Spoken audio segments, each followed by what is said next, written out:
Hey, welcome back to another podcast on DeVito Podcast. So let's talk about market pullback. As we can see in the last 6 to 7 months, the market has pulled back considerably. I'm talking the stock market.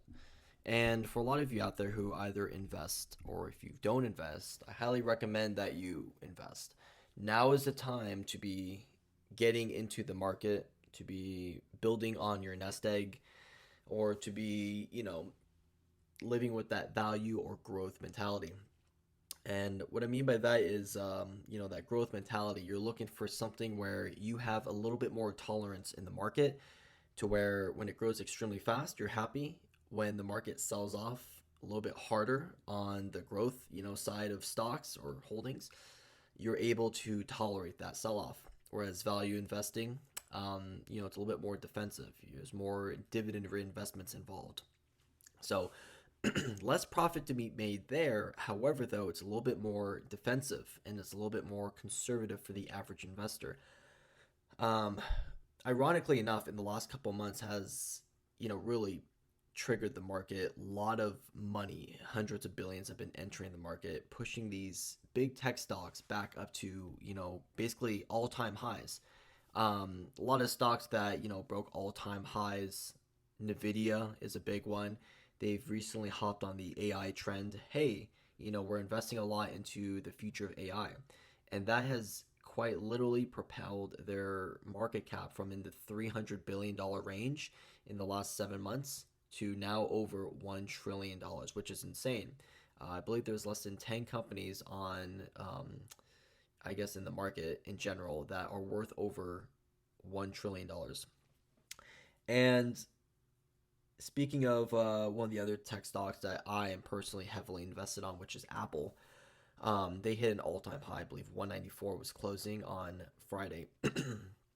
And things like this just make me very excited because, this is something that a lot of people get to be a part of. A lot of people get to, contribute in.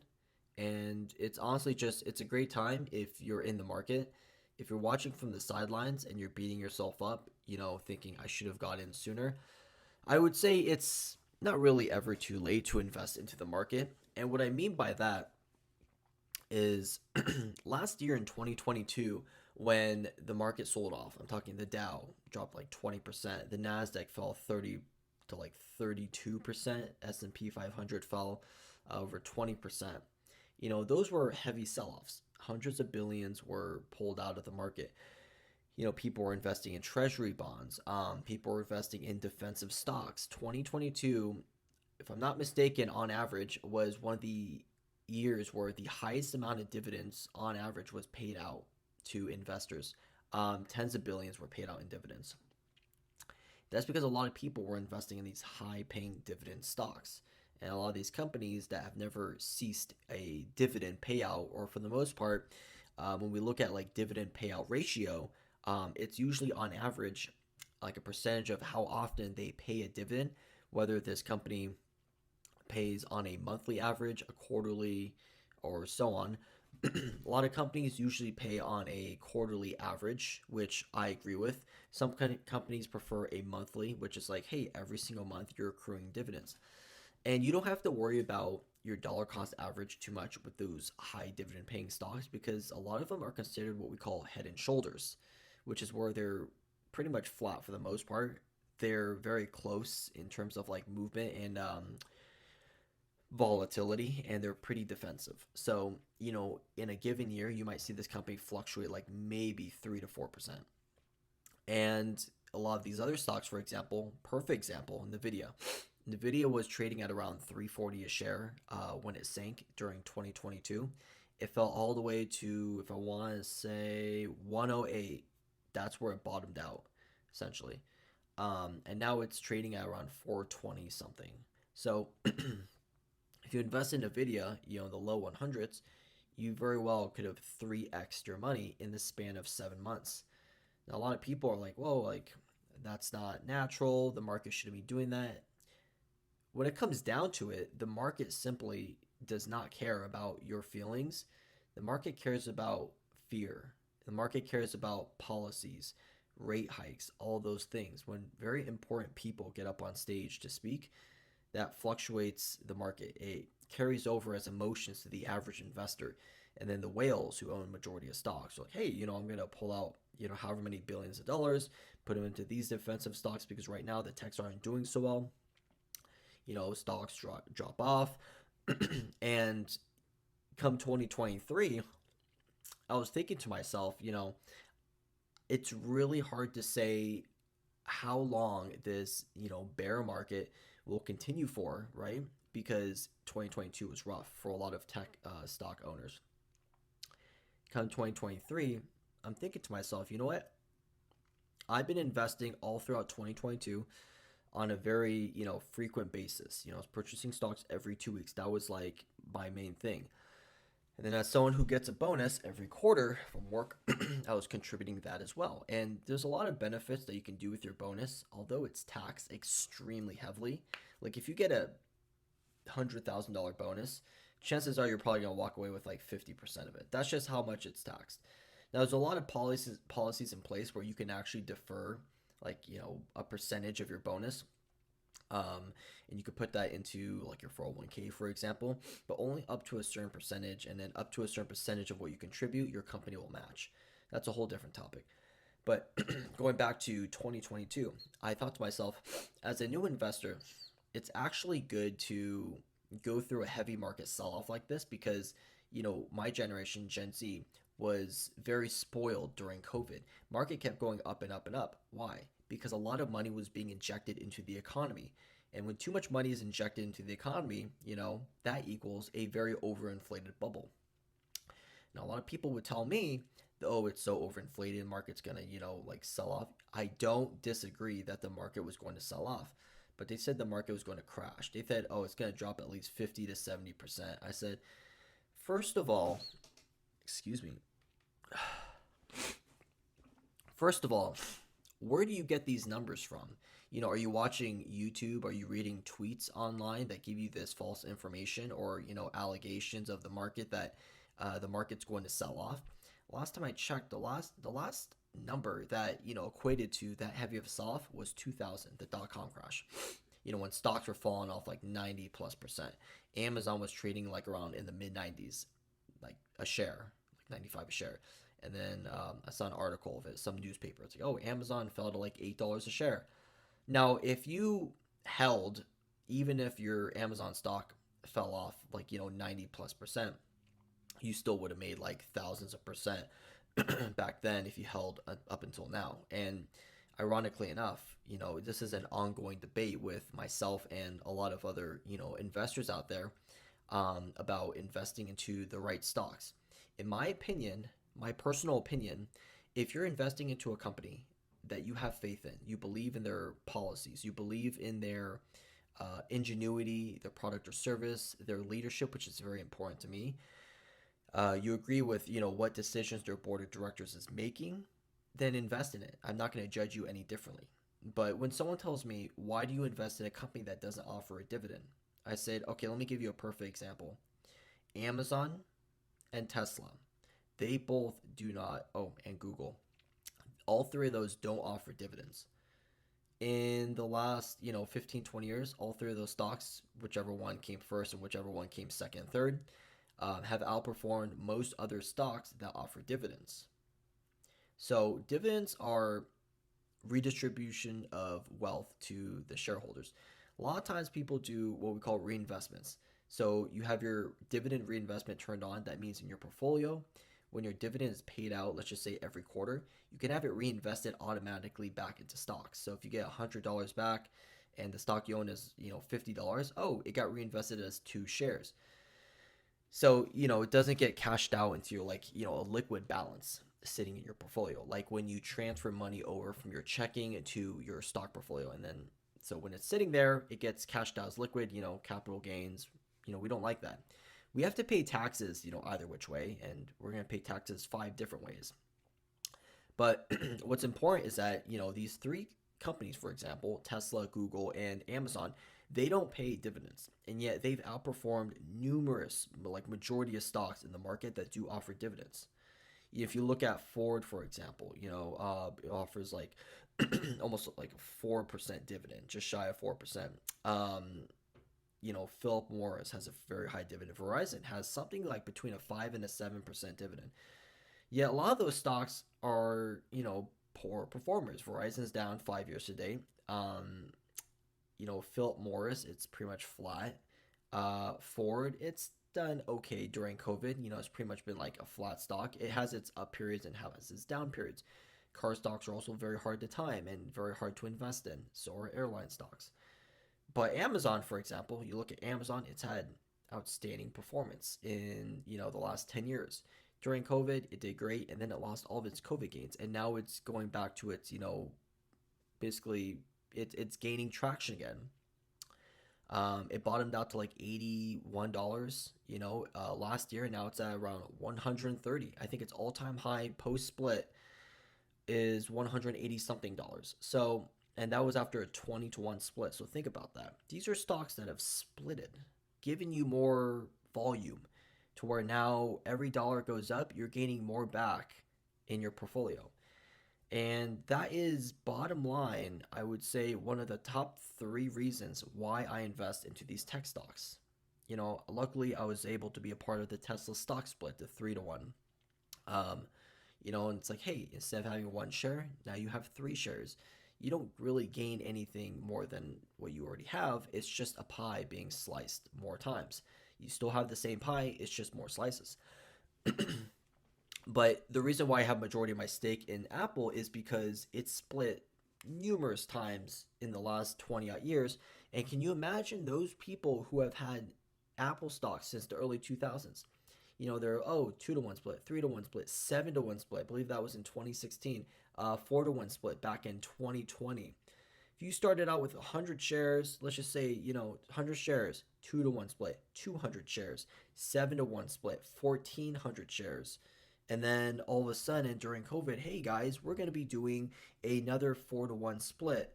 So you have 1,400 times that by 4, you have 5,600 shares. You times that by current market price, 194, and you have $1.086 million. That's insane. And that's because for every time it splits, that volume is increasing. So you go from having 100 shares where every dollar goes up, you're making $100. Now, every time it goes up, a dollar, you're making, I gotta do the math. Give me 1 second. I'm gonna do the math on this. 5,600 shares, so that's $5,600 per dollar the stock of Apple goes up, the price of Apple. So there's that. I have friends who have like huge holdings in tech stocks, and you could only imagine, it goes up $1, and let's just say you make 10 grand because you have 10,000 shares. How hard would you have to work to make $10,000 net? You're selling that, right? You're selling stock. Okay, how long would it take you to make $10,000 in the stock market? Okay. But if you invest in these companies that have a history of stock splits, not these other companies that have very poor performance to a point where their stock price is so low, they do what we call a reverse stock split. That is a forbidden word in my dictionary. Forbidden. A reverse stock split is not a bigger number in the front. It's quite the opposite. A smaller number in the front and bigger number which comes after. And it basically increases the stock price because the stock price gets too low to the point where they are threatened of being delisted from whatever stock exchange are currently listed on because they don't meet up to the standards of what that stock exchange wants. Perfect example. Let's say you have a stock that's $100 and it sinks, falls to like $5 a share. All of a sudden, let's just say this stock was a tech stock. It's on the NASDAQ. And the NASDAQ says, hey, you guys are way too low of a share, bump it back up there. And then the stock drops off to like $1 a share, right? It drops like 99% from $100 a share. So they do what's called a reverse stock split. They do a 1 to 50 reverse stock split. So now you don't get more shares. You lose basically 50 times the amount of shares you had. So basically now the stock price is $50. But if you had 100 shares, now you have essentially 2 shares. So this is part of the reason why I only invest in stocks that have history of stock splitting. The three next stocks that I could see in the next 3 to 4 years that might split again, a high probability. Number one is Tesla, because it's growing so fast and they've already split twice in the last 5 years, a 5 to 1 and a 3 to 1. So now you have 8 times the amount of shares you started with, which is insane to me. The next one is Apple. Apple has, all time split more times than most other stocks can even fathom. And every time it splits, they have a strong history of stock buybacks, which is very, very good for the company. Makes it look like, hey, this stock is very valuable. We're buying it back, type of thing. We're going to be paying out whoever we're buying it from. I believe most of the time it's from like institutional owners, like larger, institutions. Third one is Nvidia. Nvidia has history of stock split. During COVID, it split 4 to 1, if I'm not mistaken. And that's also another very big one of my holdings. Now, part of the reason why, you invest in these stocks is because they're considered, growth stocks, unless they get categorized as a value stock, maybe due to extremely bad performance. But for the most part, in my eyes, they're growth stocks. They grow extremely fast. They might sell off very quickly, but the ingenuity that these companies have, how fast they're growing, how much they're contributing to not just society, but the sector that they're involved in is just wild. The amount of money that they invest in R&D. Apple invests somewhere between 25 and 30 billion a year just in R&D. But the revenue is like in the hundreds of billions. So when you factor in that, it pretty much well balances over. And, the next time Apple splits, you're going to get more shares. For example, right now in my Robinhood portfolio, obviously I have this challenge going. How fast can I hit $100,000 without trying to blow up my whole account like playing stock options? So I've just been investing into stocks and just letting the market do its thing. Right now I have like 220 shares in my Robinhood, and that's currently priced at like 42,500. I believe in early 2022 I had like 80 shares. So we've made a considerable, contribution over that 1 year time frame. Actually, you know what? I stand mistaken. That was December 11th of 2022. Had like 80 shares, if I'm not mistaken. So something like that. But the next time Apple splits, let's just say it splits 5 to 1, which is, I don't think that's very likely, but nothing's impossible. I'll have 1,100 shares. So that means for every dollar Apple goes up, it's going to make me $1,100. And obviously I have more Apple that I don't show. But what I'm trying to get at is that, a lot of analysts now have just came out of the woodwork right after, the tech market pulls back after 6 months. It goes, hey, I really feel like the market has 20%, upside potential, for like the rest of this year. 20% up like potential. That's absolutely insane. I don't know if that's true or not. I don't have, the foresight to tell the future. But when analysts start saying we see a 30% upside to Apple, even though it's at all-time high right now, that just makes me think, it's $194 a share. That means it's going to grow another $58. That means that by the end of the year, essentially, it could be at $252. And, that would really just boost my whole entire overall, holding of Apple. I have a lot in my Roth, a lot in my brokerage, my Robin. I have a lot. But for the most part, what I'm keeping, my holding, in a clear picture is my Robinhood account, 220 shares. My goal is to work my way up to 1,000 shares of Apple. Currently, 1,000 shares is $194,000. We're a little ways off, quite a ways off. But the next time it splits, I want to say it would be in the $300 to $400 range. Maybe a 3 to 1 split. And this is part of the reason why these growth stocks will make you a very, very, very wealthy person. Without trying to sound unrealistic, but just trying to sound realistic, if that makes sense. A lot of people who have retired over the years, people in Silicon Valley or just people in general, invested into these companies when they were just priced, the not even double digits yet, single digits, double digits, even triple digits, because they believed in the ingenuity of these companies, like these tech stocks, growth stocks, whatever. And when you look on, the news, for example, you see a lot of people go, oh my God, like they're X amount net worth, they're that rich, what do they invest in? That's a lot of people's first question, other than how much they're worth. A lot of times it's tech stocks, because these techs have outperformed the market. I think Apple has outperformed QQQ, which is like a tech ETF, by 3 times, and then it's outperformed the S&P on average by 5 times. So that's part of the reason why Apple is like my biggest holding. And then, of course, I have a few other tech stock, which are, you know, second, third, fourth holdings in my portfolio. When the market sold off last year, I went very defensive, and then I realized, like, you know what, like the techs bounced back extremely fast, but there were certain stocks I invested in which I thought was like an honest investment, like defensive ETFs and whatnot.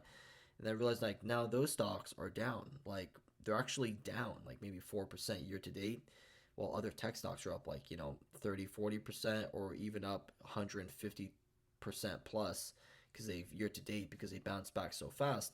So to me, I go like, wow, you know what? Some of these ETFs maybe might be spreading myself out too thin, which I was on some of them. Because at the end of the day, a lot of these ETFs as well, which is something I really want to stress, is that you don't have to own like 5 of them to be, successful. They all track essentially like the S&P 500, SCHD, Schwab Dividend Equity Fund. That tracks a lot of like high dividend paying stocks, consumer defensive, bio, like strong like healthcare stocks. I sold that, I was thinking to myself, you know what? I got kind of caught in the hype of like everyone was buying it, and it was like, oh, this is such a great long term investment. I don't disagree. It looks like a great long term investment. But for right now, with the amount of money that I had in it, I could really make a difference if I just invest into like tech stocks. And you know what? I've been lectured before to where people said like, oh, you know what? Apple makes up about 45% of my portfolio in Robinhood. A lot of people disagree and go, that's way too much. I said, this is my own personal choice, right? Apple is a stock that I highly believe in. And if it makes up 45% of my portfolio, I don't think anyone else should have any say in what I should invest in or not, because this is free thinking, free country. We have rights here. We have a choice to invest what we want to invest in, right? Last time I checked, Warren Buffett's portfolio majority of it is Apple as well, and everyone praises him for that. So no need to not praise me. But I took that time to think to myself. I had like 4 ETFs I was investing in. Now, when you're investing on like personally, when I invest on a bi-monthly basis, I was stripping myself a little thin, 3 times thinner than I should have, because I was investing in SCHD, VTI, which is a Vanguard Total Income Equity Fund, if I'm not mistaken, VOO, which is extremely popular S&P 500 fund, and then SPY, which is the S&P 500 tracker.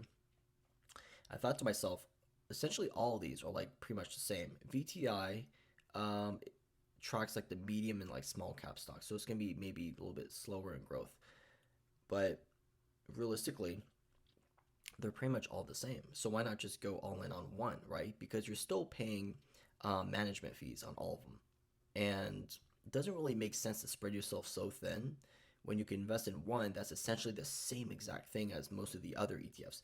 So when all in on SPY, plus it is like the most actively traded ETF. It has a ridiculous amount of volume. It's not going anywhere, not in my opinion.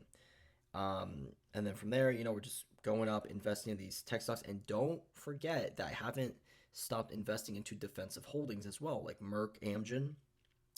Merck has actually done pretty well, like it's holding its weight. Amgen is actually still down year to date. A lot of people took money out of Amgen, I guess, and reinvested back into tech stocks. That's just my assumption. But you know what? It's really important to keep your powder dry when the market moves like this. Especially like when you look at it in the aspect of Nvidia, 3 months ago it was trading in the $200 range, and now it's over $420 a share. That's in 3 months. If you're that guy who's making investments once a year, you're missing out on a lot. You could have made 300% on Nvidia. You could have made over 40% on Apple. But that's besides the point, because if you're already in it, you're winning. If you're deciding to get on it now, in my opinion, you're still winning, because you're taking that opportunity to invest hopefully long term. And you're looking at these companies not just because other people are investing into them, but because you agree with, like I mentioned before, their policies, product and service, where they're going, and how they're changing their industry. That's most important. And when you look at who's in charge, you're looking at what they're doing, you're looking at what they're investing in. You go, you know what, I could really align myself with this because I agree with what they're doing. And you want to have faith in stuff like that because if you don't, you shouldn't be investing in a company like that. If you don't even know what they're doing. I'm not saying you have to read into like their balance sheets and you have to do all that, but if you agree with what they're doing and you actually have faith in them, go ahead, invest in it. And of course, that's not financial advice, but um, I'd say, this market pullback overall has been extremely strong. And I've actually, I don't make it like a personal obligation, but I make note that when I invest, if other people are interested, I'm more than happy to share knowledge with them. These are people like maybe I might consider close friends, whatnot. Other people um, who are only in it during the COVID hype to get profits and exit permanently were like, I prefer not to give people advice, or not. It's not advice. It's like recommendations or helpful information, as I would call it, because those people exited. They took partial profits, and if they held, it's exactly the stocks that they showed me they had in the beginning. They would have made like 40, 50%, sometimes into the 100, 200% with certain stocks. They would have literally 2, 3 extra money. But this is part of the reason why 2022, when the market sold off, was a true testament of who was going to stay in the market, who was going to double down. I doubled down, and the market came back so much stronger for me. I posted on one of my portfolios that's not Robinhood. It's up over, well, now it's up over 108% year to date, which is pretty cool. My current Robinhood, that's up over 33%. But you know what? We're only halfway through the year. We have the rest of the year to go through. And personally speaking, according to history, I do believe that come the holiday season, the techs are really going to do well because typically they do well during the holiday season. A lot of people are buying their products using their services like Amazon. Apple's the biggest one. So, building up a cash reserve while investing regularly. And if you know people who can't invest because they can't afford to, I simply think that they are full of it because anyone can invest. If you're willing to put down $5 a day into a portfolio, it adds up. And one of the things I would recommend is not to compare yourself with people who are already investing, they have more than you. Like I've had friends of mine who are like, like when I look at your portfolio, I'm like, I'm so far off. I'm like, you shouldn't be comparing yourself to me. You should be comparing yourself to yourself and your own goals. If you tell yourself, I have $1,000 portfolio. By the end of the year, I want to hit $10,000. That should be your goal, right? Not, oh, Joe has like almost 6 figures. I have a ways to catch up. It's not about catch up and comparing yourself to other people. It's about where your personal goals align. We all have different priorities in life. Some people may have children. Some people may have kids they're taking care of, like a new baby. A big one is getting a house, aka you have a mortgage, bills, utilities. You might have automobile insurance. You might have a car loan. You might have the biggest one I've been seeing with a lot of friends of mine, college debt. So when you're stripped, 3, 4 different ways and thinned out like that, how do you find the money to invest? Take a moment to think about that. I'll give you 10 seconds and I'll tell you where my mindset lies.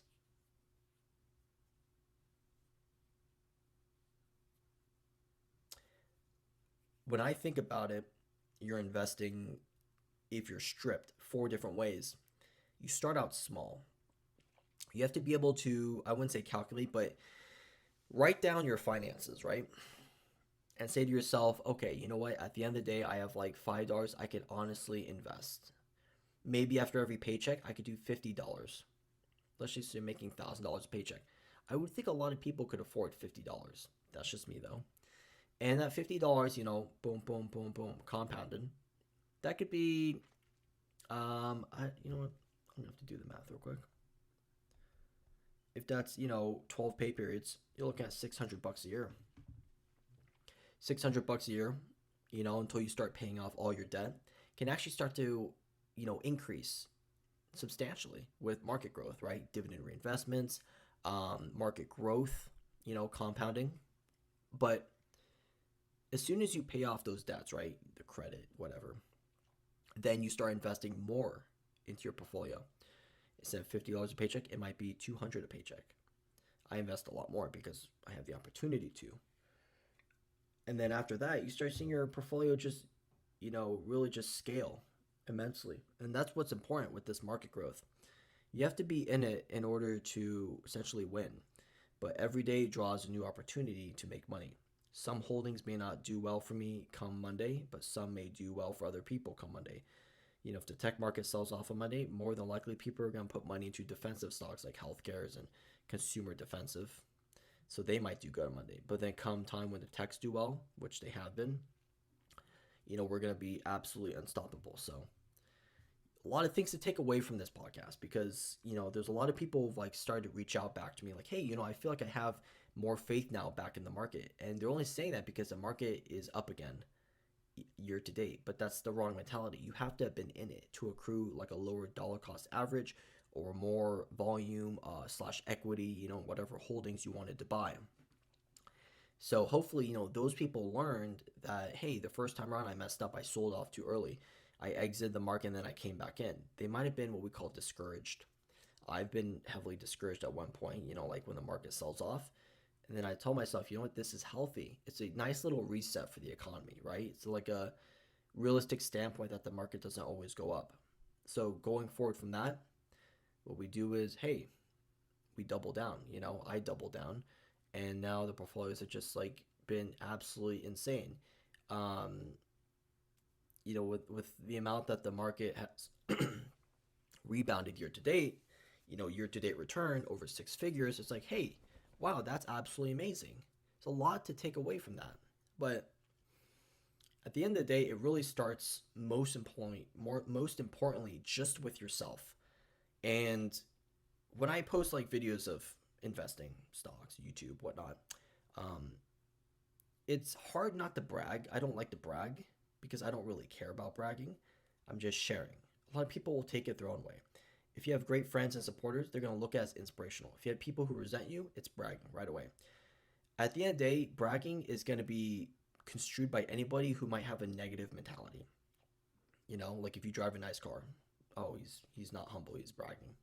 No, he earned it. He's just enjoying himself. Who are you to judge, right? Or, oh, he has so much in stocks. He doesn't care about anything else.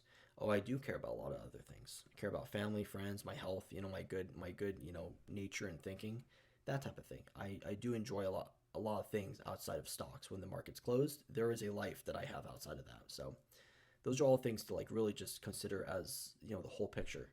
Hopefully you've taken a few great points away from this podcast going forward.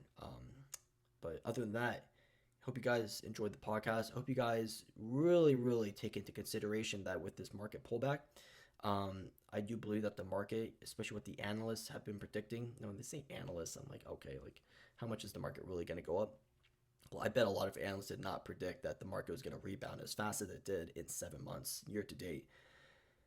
6 months, year to date, and how fast these tech stocks would rebound, how much money would pump into the economy, how much money would make people. So the short sellers, the bears, they're sleeping right now. Now is the time for the bulls to get back into it, in my opinion.